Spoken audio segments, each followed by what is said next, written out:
নমস্কাৰ, মোৰ নতুন এটা ব্লগলৈ আপোনালোকক স্বাগতম জনাইছোঁ আৰু অসমবাসী ৰাইজলৈ ৰঙালী বিহু আৰু অসমীয়া নৱবৰ্ষৰ বহুত শুভেচ্ছা জ্ঞাপন কৰিছোঁ।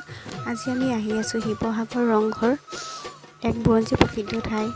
আহোমসকলৰ 600 বছৰীয়া ৰাজত্বকালৰ যিবোৰ কীৰ্তিচিহ্ন তেওঁলোকে নিৰ্মাণ কৰিছে, তাত ভিতৰত আটাইতকৈ বেছিভাগেই শিৱসাগৰতে আছে নহয় জানো। ৰূপহী পথাৰত ইয়াত স্বৰ্গদেউ ৰুদ্ৰসিংহই শালকাঠ আৰু বাঁহেৰে চাংঘৰ আকৃতিৰ এটা ঘৰ সজাইছিল। তাৰপিছত 1746 চনত স্বৰ্গদেউ প্ৰমত্ত সিংহই পকীকৰণ কৰে। ইয়াৰ